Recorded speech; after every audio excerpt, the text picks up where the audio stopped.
The movie starts off with this guy called Bear, who's trying to spit game at this random worker for practice, because turns out he has a crush on this girl called Nikki, who is part of a four-way friend group. Bear, Nikki, Ian, and Sarah. After returning home, Bear finds his cat dead on the floor, and wait, that's a cat? Hold up. Ah, that makes sense. Also, I just have to let you know this cat will be very important later in the movie for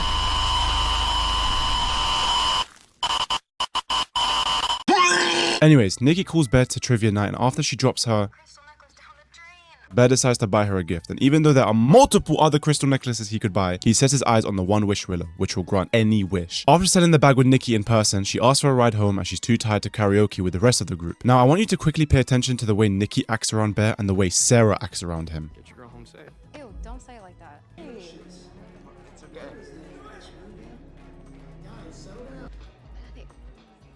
I said I got it. You gotta be quicker than that. Okay. Bye.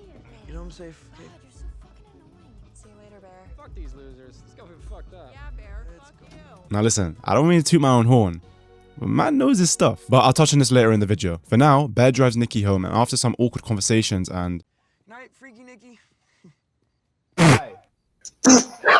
Nikki asks Bear if he likes her, which obviously he sells again, no surprise. But before driving away, he decides to half-ass his one wish willow and wishes for Nikki to love him more than anyone in the whole world. This is where the movie really starts to get strange, as Nikki returns to Bear's car, but she's moving Bear weird, and Indy Navarrete does an amazing job differentiating real Nikki and wish Nikki. She says that her dad has cancer and makes up other excuses to try sleep over at Bear's place, which she ends up doing. At one point, while they were making out, the real Nikki woke up for a brief moment, freaking Bear the fuck out. I saw a theory on social media that the real Nikki would gain consciousness after viewing herself in any sort of mirror or reflection, aka the rearview mirror on Bear's car, and in this scenario his eyes, which I found pretty interesting as there are other scenes later in the film that back this up. In the morning, Bear finds that Nikki is trying to spawn Herobrine with his dead cat, and although he confesses to Ian that Nikki is acting strange, like really strange, she comes over to confess her feelings and they start dating. During one of their dates, Bear gets a call from Ian finding out that Nikki lied about her dad getting cancer, which is kind of the main reason she was able to stay the night at his in the first place. So Bear, being somewhat reasonable for once, tries to ask Nikki about that, and she says what every girl says to me when I ask them out on a date. Over time, Nikki's behavior gets even sexier. I mean, worse and worse, like her forcing Bear to stay in bed, duct taping the door so she struggles to leave for work, pissing herself in the living room because remember there is a mirror in the toilet and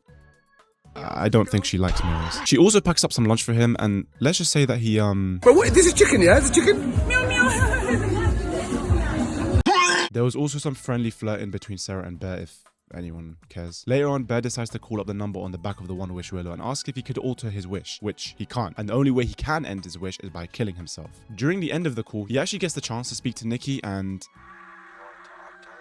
Who is that?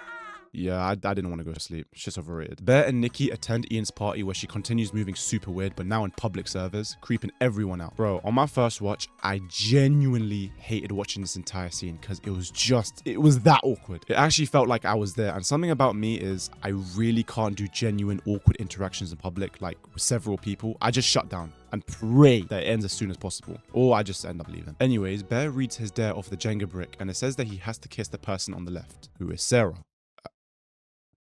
Or who is Nikki. I just clocked, by the way, this Jenga game that they're playing is the read a dare or take a shot type of game. So even though Bear read the dare, ooh, that rhymed, knowing how Nikki, who he knows for sure isn't the real Nikki, would react to that, rather than just being normal and taking the shot, he decides to still read the dare to get some attention, which, I mean, he definitely got it. Suddenly, the real Nikki takes over and freaks out, trying to kill herself. Bear, for some reason, doesn't react, like bro's genuinely fed up, but I mean, it is his fault. Like seriously, out of all the wishes you could have ever made, you wish for a girl to like you? That's so not Sigma. Shut your fucking mouth! Once they get back home, Nikki carries on moving strange, scaring Bear for like the 70th time this movie, and yet he still sleeps in the same bed as her. Like, bro, there's being delusional and there's this. Like, at this point, you sort of have to commend him in a way for being able to stick with her for this long. Later on, Bear gets a text from Sarah at 2 a.m. to come meet her, and as Bear attempts to sneak out, the real Nikki starts talking to him, pleading for him to kill her, which he just ends up playing the victim card, asking, what's so bad about being with me?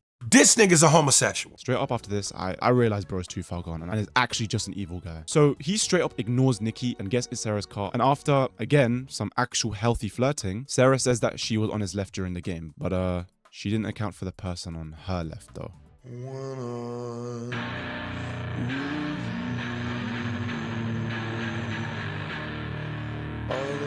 After this, Nikki tells Bear that she'll dispose of her body, and while alone somewhere, he reads Sarah's letter where she actually got accepted into art school, causing Bear to finally lose it. He rushes back in the store and buys more One Wish Willows, and this Sorry. And this dumbass for his second wish says, I wish Nikki Freeman only loved me as a friend. yo, Bear, time out, bro. Not wishing to go back to the past, to how things used to be, wishing for Sarah to come back to life. No, you want Nikki to love you like a friend. Like the way he's so settled for her to love him rather than like him or just view him as a friend is kind of concerning. But nevertheless, Bear rushes to Ian's home to try get him to make a wish to save Bear's relationship with Nikki. But instead he wishes for $1 billion, which honestly I low-key respect. Bro's made it in life, he's super rich, can buy anything he's ever wanted, and wow, how nice of him to share the message with his two friends. After Bear locks himself in the toilet, he contemplates whether to shoot himself, but he ends up taking the pill that his cat took at the start of the film. But then starts acting weird. As it turns out, Nikki made a wish of her own, and it was ironically the only real moment between Bear and her until he ends up dying in Nikki's arms, where she tries to do a Romeo and Juliet before the real Nikki wakes up and starts crying, surrounded by all her fake-ass friends dead, leaving her all alone. The next movie will be in the Obsession universe, so they will show us what happened to Nikki after the events of the film, which is most likely her going to jail. Real talk though,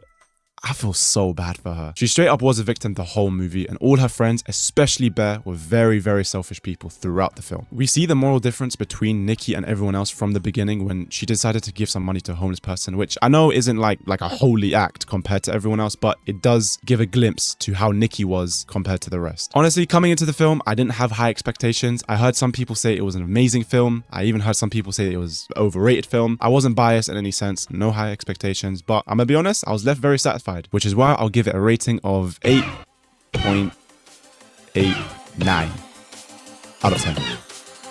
Yeah, love.